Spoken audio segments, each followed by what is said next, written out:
Mula nang magningning ang bituin ni Lira sa kalangitan, naging tahimik ang bayan ng Kawayan.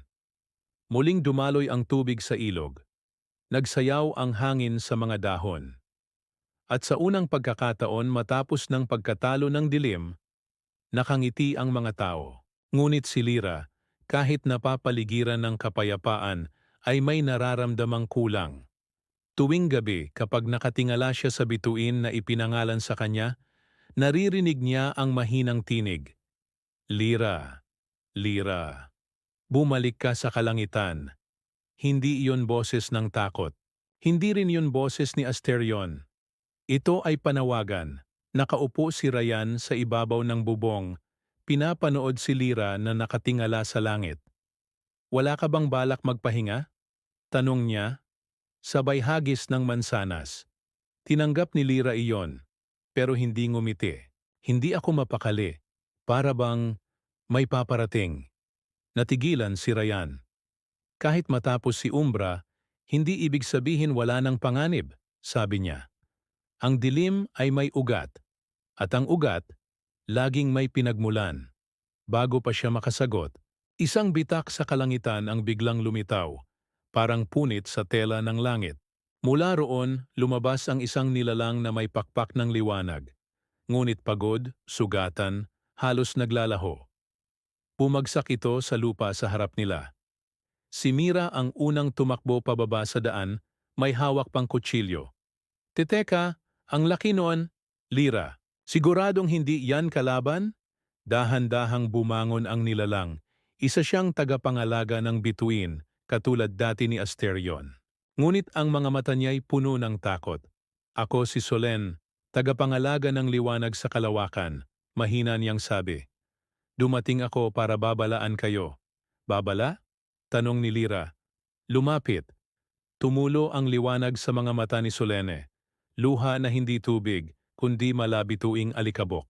Dumarating ang eclipse, ang nilalang na kumakain sa mga bituin mismo. Kung bumagsak si Asterion dito sa mundo, may isa pang bituin na mawawala. At kung mawala siya, mawawala ang lahat. Napatigil si Mira. Kung ganon, sabi niya, mabilis, diretsyo, walang pagdadalawang isip. Pupunta tayo sa langit. Ngumiti si Solen ng may pag-asa. Tanging ang may marka ng bituin, ang kayang magbukas ng daan. Nilingon nila si Lira. Sa ibabaw ng kanyang dibdib, ang marka ng bituin ay muling kumislap, mas maliwanag kaysa dati. Hindi na siya taga-kawayan lamang. Hindi na siya simpleng mandirigma. Hindi na rin siya simpleng tagapagligtas. Siya ngayon ang tulay sa pagitan ng mundo at ng langit. Lira tumingin sa kalawakan. Kung ganoon, simulan na natin. At sa gabing iyon, ang langit mismo ay bumukas. Sa sandaling sumiklab ang marka sa dibdib ni Lira, ang hangin sa paligid ay tila huminto. Parang naghintay ang mundo. Umangat ang lupa sa ilalim ng kanyang mga paa. Hindi tuluyan, kundi unti-unting parang inaangat ng di nakikitang kamay. Si Ryan at Mira ay napaatras, ngunit hindi nabitawan ang hawak nilang sandata. Si Solene naman ay lumuhod, tila nakikipag-isa sa pagdaloy ng liwanag. Mula sa marka ni Lira ay lumabas ang isang sinag na kumalas papunta sa kalangitan. At doon, sa gitna ng dilim, bumukas ang langit. Hindi ito pinto, hindi rin arko. Parang nabiyak ang kalawakan. At sa pagitan ng bitak ay lumitaw ang 100 na gawa sa mga bituin. Mga hakbang na walang lupa, ngunit hindi rin malalaglag. Parang paglalakad sa musika ng universo. Ito ba ang daang bituin? Bulong ni Mira. Oo, sagot ni Solene. Mahina, pagod, ngunit matatag. Isang landas na tanging may marka ng liwanag ang kayang magbukas. Lira humakbang. Isa, dalawa. Sa bawat hakbang, parang may musika. Minsan malambing, minsan malungkot. Minsan parang dasal ng mga bituing matagal nang naglaho. Sinundan siya ni Ryan, tahimik. Pero ang hawak sa sibat ay hindi lumuluwag. Sumunod, si Mira, hawak ang kanyang kutsilyo, ngunit ang tingin ay nakatuon sa malayo. Parang may kutob. At sa huling sandali, bago sila tuluyang umalis sa mundo ng lupa, bumaling si Lira. Tiningnan niya ang bayan, ang ilog, ang mga talahib, ang luma nilang mga tahanan. Tumango siya, hindi sa sinuman, kundi sa sarili. Hindi na ako babalik bilang lira lamang ng kawayan. Babalik ako bilang liwanag. At lumakad sila.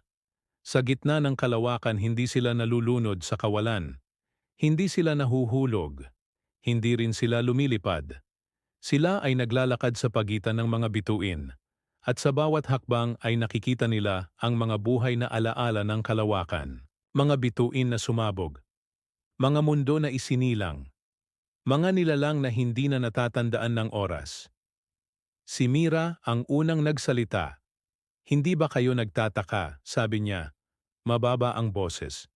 Kung bakit may mga bituin na basta na lang nawawala? Napahinto si Lira. At doon, sa harapan nila, may isang bituin na unti-unting naglalaho, tila kinakain. Parang may itim na uod ng liwanag na gumagapang dito. Kumakain, nagbubura, sumisipsip. Si Solene ay napapikit. Iyan ang eclipse, bulong niya. Ang nilalang na hindi pwedeng mamatay, sapagkat siya mismo ang dilim na isinilang mula sa mga bituin. Ryan kumunot ang noo. Kung ganon, hindi lamang siya kalaban. Isa siyang sintomas. Tumingin si Solene sa kanya, may pagkilala. Matagal ko nang alam na matalino ang mga tagapangalaga ng hangin. Mira tumawa ng mahina. Hoy Ryan, pinuri ka. Don't faint. Ngumiti si Ryan, pero hindi nagbiro. Ang mata niya ay nasa dilim na kumakain sa bituin. Kung hindi natin siya pigilan, bulong ni Lira, mawawala ang lahat ng may liwanag. Hindi sumagot si Solene. Hindi kailangan. At doon, dumating siya mula sa kawalan, may bumulong. Hindi salita, hindi tinig, hindi paghinga, isang presensya, dahan-dahang umusbong ang anino na parang usok, mabagal. Tahimik, hindi nagmamadali. Dahil ang gutom ay walang kailangang bilisan. Dalawang pulang mata ang nagbukas at mula sa kawalan, isang boses, halos pabulong, ngunit ramdam sa puso. Liwanag. Matagal kitang hinanap. Lira hindi nakagalaw. Ang katawan niya ay malamig. Ang marka sa dibdib ay kumirot. At ang anino ay sumandal sa kanya. Hindi bilang kaaway, kundi parang isang alaalang dapat niyang maalala. Ryan sumigaw. Lira, lumayo! Pero huli na, sa isang iglap, hinawakan ng dilim ang marka, at dumilim ang lahat. Hindi iyon karaniwang dilim na dulot ng pagsara ng mata. Ito ay dilim na may bigat, na parang may nakadikit sa balat, humihinga, nanunuot. Si Lira ay nakatayo, ngunit parang walang lupa. Walang hangin. Walang tunog. Hanggang sa may liwanag na umusbong sa harap niya. Hindi maliwanag, kundi malamlam, parang kandilang malapit ng mamatay. At mula sa liwanag na iyon, lumitaw ang isang batang babae. Maliit. May mahabang buhok. May hawak na maliit na laruan na gawa sa kahoy. At kilalang kilala ni Lira ang mukha nito. Ako yan! Bulong niya. Ako noong bata pa. Ang batang Lira ay nakaupo sa tabi ng isang lalaki. Matangkad, maamo ang mata, ang kanyang ama. Hawak nito ang isang punyal na may hugis bituin sa hawakan. Lira, sabi ng ama sa alaala, kapag dumating ang dilim, hindi mo kailangang maging walang takot. Ang kailangan mo ay puso. Yun ang totoong liwanag. Humigpit ang dibdib ni Lira. Matagal na niyang iniiwasang alalahanin ang sandaling ito. Ang huling araw na nakita niya ang kanyang ama bago ito nawala sa bundok. Ngunit sa sandaling iyon, ang liwanag ay biglang nilamon ng itim na usok. Ang batang Lira ay napalitan ng anino. Ang ama ay naglaho na parang hindi kailanman umiiral. At ang aninong iyon ay universal, parang sariling refleksyon, malabo, ngunit sumusunod sa galaw niya. Hindi ako ang iyong kaaway. Ang tinig ay nagbuhat mula sa dilim. Malambot, mahina, at masakit pakinggan, Hindi dahil sa lakas, kundi dahil pamilyar. Ako ay ikaw. Nangalog ang mga daliri ni Lira. Hindi totoo, bulong niya, halos walang boses. Hindi kita kailangan, hindi kita hinihingi. Sumagot ang dilim, hindi galit, hindi marahas, ngunit totoo. Ako ang lahat ng sakit na tinago mo. Ako ang takot na hindi mo inamin. Ako ang bahagi mo na iniwan mo sa dilim para lang masabing malakas ka. At unti-unting nag-anyo ang anino, kawangis ni Lira. Ngunit ang mga mata ay pulang bituin. Si Umbra ay hindi ibang nilalang. Si Umbra ay ang aninong isinilang mula sa puso ng isang bituin at mula sa puso ni Lira. Balik sa daang bituin si Ryan ang unang sumugod. Lira! Sigaw niya, pilit abutin ang kamay ng kaibigan. Ngunit habang hinahawakan niya ang braso ni Lira, parang apoy ang malamig na liwanag na sumalubong. Nalaglag siya sa likod, napasigaw sa sakit. Hindi gawa ng atake. Gawa ng katotohanang hindi siya pwedeng makialam sa sandaling ito. Mira tumakbo, ngunit pinigilan ni Solene. Mira, hindi ito labang pwedeng tulungan ng sandata, sabi ni Solene. Malungkot ang tinig. Ang kaaway na yan, nasa loob niya.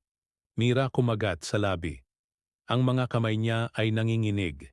Hindi sa takot, kundi sa galit.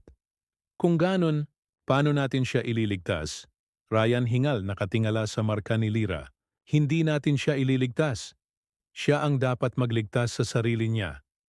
Sa loob ng dilim Lira huminga ng malalim.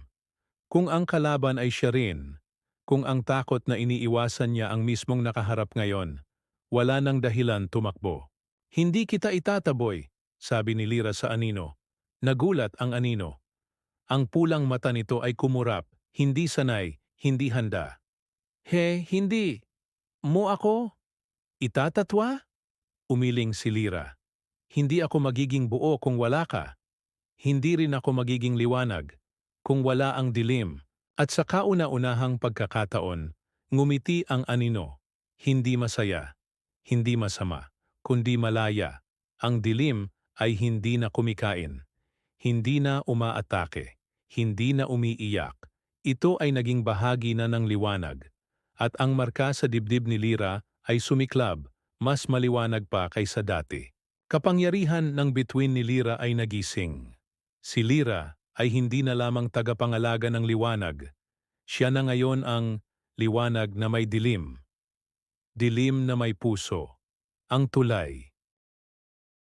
Muling nagbalik ang liwanag. Hindi na ang liwanag na malamig at marupok, kundi liwanag na may lalim, na parang dumaan sa unos ngunit na natiling buo. Nakahiga si Lira sa daang bituin. Humihingal ngunit nakangiti ng bahagya. Si Ryan ay agad na lumapit at inalalayan siya. Mabuti ka lang ba? Tanong niya. Malumanay pero halatang nag-alala. Tumango si Lira. Hindi ko siya tinalo, sagot niya. Tinanggap ko siya. Mira ay napahinto sa paglapit at tumango na tila may inintinding malalim. Yan ang totoong lakas, sabi niya. Hindi ang bumura, kundi ang magsama. Solen, bagamat mahina pa rin ang katawan, ay ngumiti ng may paggalang. Ngayon, handa na kayong makita ang bantay langit. Ang pagbukas ng kalangitan habang patuloy silang naglalakad. Ang mga bituin sa paligid ay unti-unting nag-ayos. Parang mga alitap-tap na tumutugon sa isang himig na sila lamang ang nakakarinig. Hanggang sa biglang lumitaw ang isang napakalaking anino sa malayo. Hindi dilim, kundi isang palasyo na tila hinubog mula sa mga bituin mismo. Pader na kumikislap na parang araw. Mga tore na umiikot na parang umiikot na galaxy. At isang tulay na gawa sa liwanag na gumagalaw parang may sariling buhay. Si Mira ay napabulalas. Para tayong pumasok sa panaginip ng kalangitan. Ngunit si Lira ay hindi makagalaw, hindi dahil sa takot, kundi dahil sa tiyak na pakiramdam na nakita na niya ito dati. Sa kanyang panaginip, sa kanyang mga alaala, sa kanyang puso. Ryan, tahimik na nagmamasid, ay tumingin kay Solen.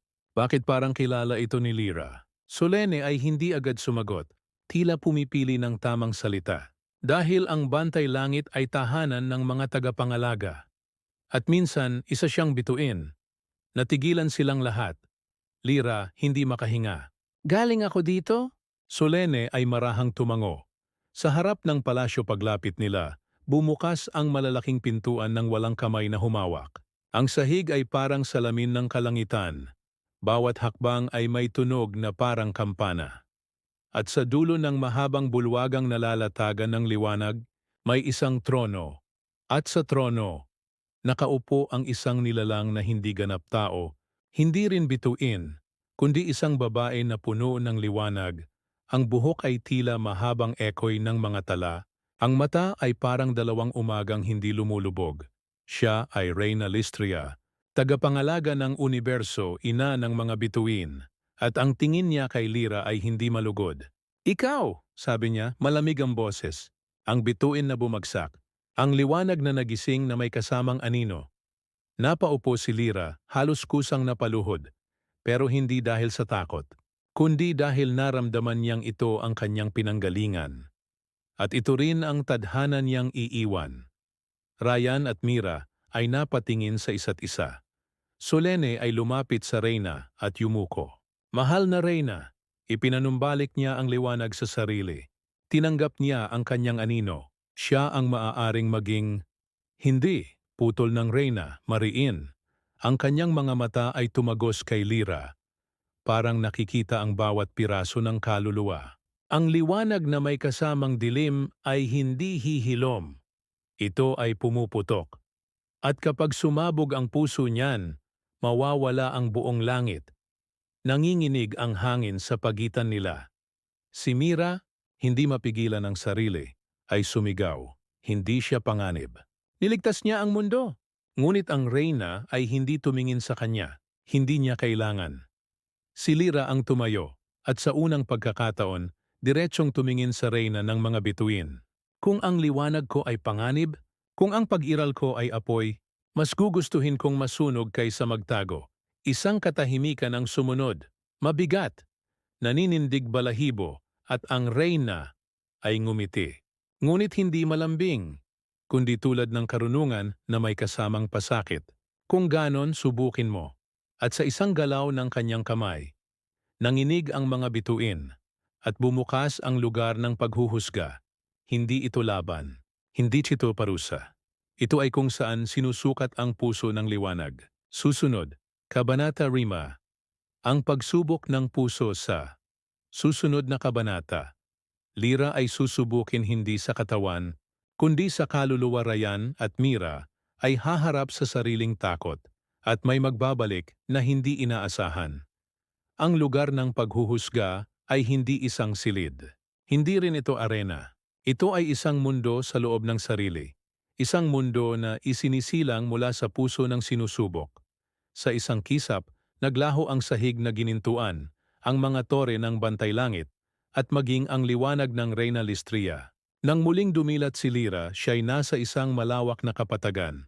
Walang puno, walang bundok, walang anino. Isang walang hanggang puting mundo, maliban sa isang pintuan sa gitna. Isang pintuang gawa sa kahoy ng lupa, hindi ng langit. Pamilyar, kahit si Lyra ay napalunok. Alam niya kung anong alaala ang nasa likod niyon. At dito nagsimula ang pagsubok. Ang pintuan ng nakaraan hinawakan ni Lyra ang seradura. Mainit, parang humihinga. Pagbukas niya, nasa lumang kubo na siya.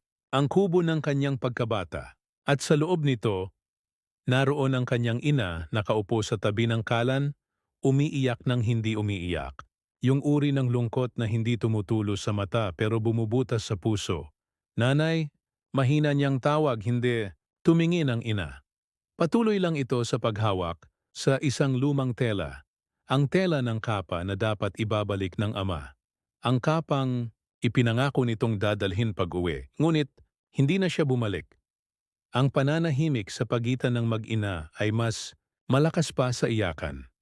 Ang hangin sa loob ng alaala ay halos hindi gumagalaw. Lyra lumapit, nanginginig ang kamay. Gusto niyang sabihin, hindi mo kasalanan. Hindi mo dapat hinintay. Hindi mo dapat nasaktan. Hindi ko ikaw dapat iniwan noong ako'y umalis sa gubat. Pero nang bubuka na ang bibig niya, biglang dumilim ang kubo. Ang ina ay nawala. Ang mundo ay gumuhit ng pira-pirasong bitak, at mula sa bitak, lumabas ang ama. Ngunit hindi tulad ng alaala. Ang anyo nito ay maitim. Aninong hugis tao. May mga mata na parang walang mata. Lira, bulong nito, sino ang nililigtas mo? Natuon ang tingin ni Lira. At doon niya naramdaman ang takot. Hindi sa dilim, kundi sa sagot. Nililigtas mo ba ang mundo? O nililigtas mo lang ang sarili mo sa sakit ng pagkawala ko? Parang may sumabog sa dibdib ni Lira. Hindi ito galit. Hindi ito lungkot. Ito ay katotohanang hindi niya kailanman hinarap. Mula sa malayo, narinig niya ang tinig ni Ryan. Mahina, parang ulan sa malayo. Lira, huwag mong itanggi. Harapin mo. Sinundan ng boses ni Mira. Matapang, dumadagundong. Hindi ka mababawasan kung aminin mong nasaktan ka. At sa wakas, Lira umiyak. Hindi luha ng bata. Hindi luha ng kawalan. Kundi luha ng pagpapalaya. Oh, sabi niya humihingal. Oh, natatakot ako. Oo, masakit? Oo, hinanap ko ang liwanag. Para hindi ko maramdaman ang dilim. Huminga. Siya, mabagal. Mabigat, totoo. Pero hindi ko kailangan piliin ang isa.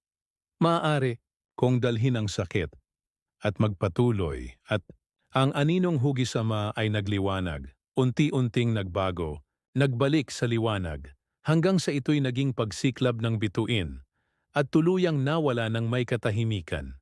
Hindi na sinira, hindi na tinakasan, tinanggap. Sa labas ng pagsubok bumalik ang mundo sa bantay langit. Si Reyna Listria ay nakatingin kay Lira. Hindi na malamig, hindi pa rin mainit.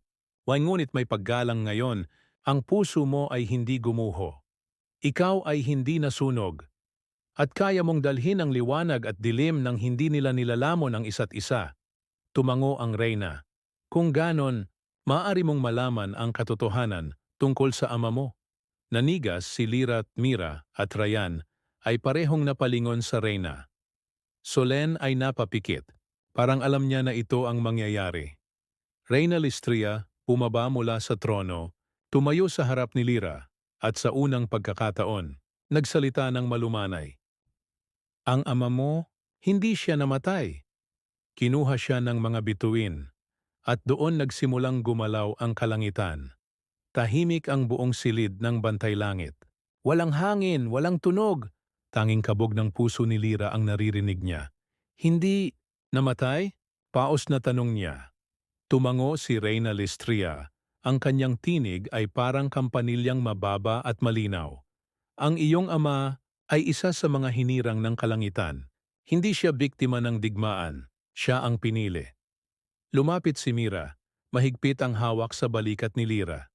Si Ryan ay nanatiling nakatayo, hindi mapakali. Pero, bakit kami iniwan? Bakit niya hinayaan kaming magdusa? Hindi sumagot agad ang Reyna. Sa halip, itinaas niya ang kanyang kamay. Mula sa sahig, sumibol ang liwanag, at unti-unting nabuo ang isang alaala. Aninong alaala isang gabi, sa ilalim ng langit na puno ng kumikislap na bituin. Nakita nila ang ama ni Lira, ngunit hindi ito payak, hindi sugatan, hindi natatalo, kundi nakangiti. Bata pa, malakas, at may mga mata na parang apoy. Sa harapan niya ay isang nilalang na may pakpak ng bituin, isang tagapangalaga ng kalawakan. Katulad nila Asterion at Solene. Ravel, piliin mo, manatili bilang tao, o maging bantay ng mga mundo. Ang ama ay humawak sa kanyang puso, kung saan may markang maliit na bituin, tulad ng kay Lira ngayon, at ngumiti siya, mapanatag, walang pighati. Kung ang liwanag ko ay para sa kanila, dadalhin ko ito sa pinakamalayong dulo ng langit. At sa sandaling iyon, naging liwanag siya. Sumama sa mga bituin, at hindi na bumalik. Pagbalik sa kasalukuyan na patigil si Lira. Ang katahimikan niya ay mabigat, hindi galit, hindi rin lungkot, kundi isang bagong katotohanan na hindi niya alam kung kaya niyang tanggapin. Kaya, pinili niya sila. Hindi kami. Ngunit bago pa mawasak ang kanyang loob, Mabilis na sumagot si Solene. Hindi. Pinili niyang iligtas ang mundo na tatahakin mo rin. Hindi kanya iniwan, hinintay kanya. Tumayo si Ryan, lumapit isang hakbang, pero hindi hinawakan si Lyra. Hindi niya ginulo ang sandali. Kaya ka tinawag ng mga bituin, Lyra. Dahil pareho kayo ng iyong ama. Ang puso ni Lyra ay hindi gumaan, pero tumibay, unti-unting, marahan, nanginginig. Ngunit malinaw. Kung ganon, pupuntahan ko siya. Hindi upang tanungin kung bakit. Hindi upang humingi ng balik, kundi upang maunawaan. Ang unang hakbang patungo sa pinakamalayong langit, ngunit bago pa sila makalakad, nanginig ang buong palasyo, Care-ersh!